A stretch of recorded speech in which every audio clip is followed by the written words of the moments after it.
two producers, The Tonnic and we have the Notepad. Two of some new producers, I should say, on the Orlando scene, out here grinding, making moves. Some of the new generation, some of the new faces you're gonna be seeing out here. So let them know basically how you got into the music industry, how you started producing, all that. Just a brief. I know it's a long story, but yeah, just a brief. My older sister, cause her ex, well now her ex, but when she was dating him, he made beats, and I found interest in that, and I was like, man, that's kind of cool. Like, I want to see if I could try that. So I just tried it, played around with it for a while. You know, I never really took it serious until like my older brother came down from Miami, and I let him hear some of it.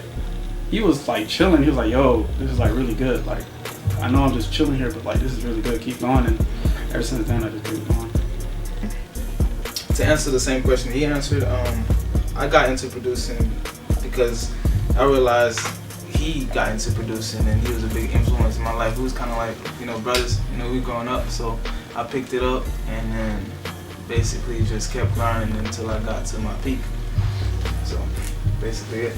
All right. Now let's look at the Orlando scene for a little bit and talk about the growth and what's happening in the different pots that are melting around the city.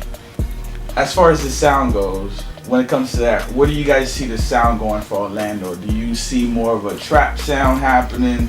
Do you see more of a, like, let's just say if we're putting it, more lyricists out here? Do you see more of the, you know, let's just say we're putting out a lot of great music, even though, not saying that trap isn't good music or anything like that, but where do you see the sound going for Orlando? That's a good question. It really depends on where you're looking, you know what I mean?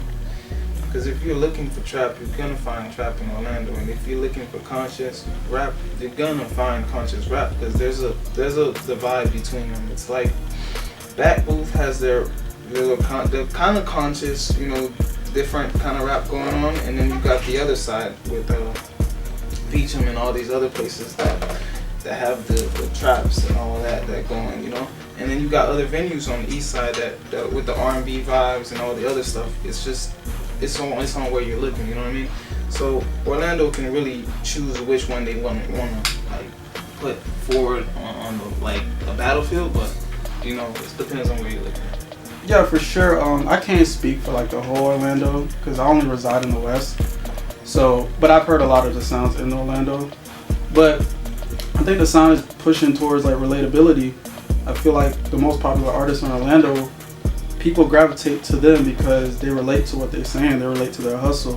What people do in Orlando to get their money, the artists that are popular here relate to them. They connect with them. So I really feel like that's where Orlando's sound is going mostly. But when you guys come out, as far as like now, especially how you dress, it's totally different from the culture that they, you know, imply over there in that side. More like a bit of baggy, a little bit more urbanish when it comes to the style. But you guys bring a style to the table that's totally different. Let's not even tap into the producing end of it. Let's talk about the fashion or even the natural, regular side of it as far as like being out and about. Starting with the Notepad, what really influenced you from, you know, getting the style that you have?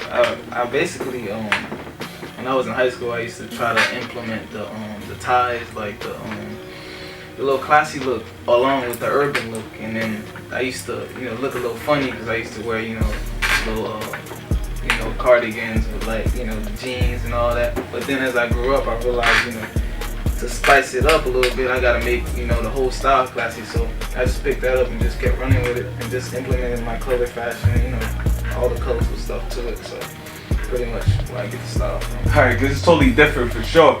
Not even do producers don't really dress in that sense, because when you look at it, they look at producers as people that's behind the boards and everything like that. But when something like this, as far as like a bit more stylish, come out, you know, it throw people off a little bit, and you know, they have conversations in here and that. But that's always a good thing. I'll switch it over to the Tonnic. Well, at first, like, you know, I went to Carver Middle School, and if you live in Pine Hills, you know Carver Middle School, and we used to rock the jabos and pants and socks and all that, and I really thought that was killing shit. And then, like, my mom moved me away from the schools, and I went to a school in Winter Park, And I seen how like all the white kids dress, and I'm like, it was really different. I'm like, damn, I didn't really think people dress like this out here. So I started like, switching though. I started to slim down on the pants and stuff. And that's where it kind of like took off from there, and I really see myself as like a rock star. That's why you'll see me like with a lot of rings and over accessorize a lot and wear dark colors. And when it comes to like celebrities, it was ASAP. I seen the Pesos video and I was like, fuck it. Sick. I was like, niggas really be out here dressing. So I seen that, and then I just started implementing my own stuff into it. And that was really where it came from. It's a new culture. It's been pushed. It's happening. We have producers headlining shows. It's different. 2017, we have producers out here on tours, getting clothing line money. They get show money. It's different. Back then, it was just behind the boards, and what you get from royalties, what you cash in. You know what I mean? But now it's a whole different game. And what we push definitely in the alliance is that producers are new rock stars. So the word fits right in. Do you guys believe that producers are the new rock stars? First and foremost, I have a lot of respect for artists. I think what they do is amazing, seeing what they do.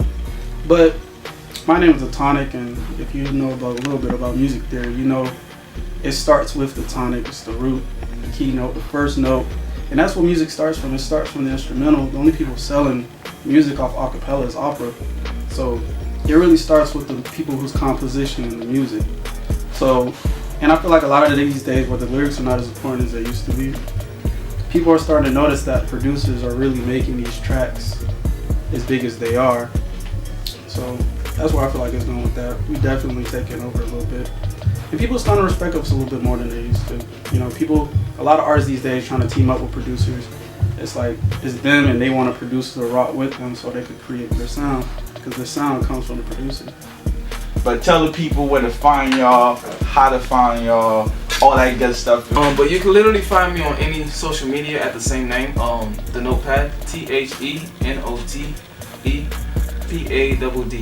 You can find me on Instagram at The Tonnic, THE_TONNIC. And you can find me downtown Orlando. I'm always out there promoting.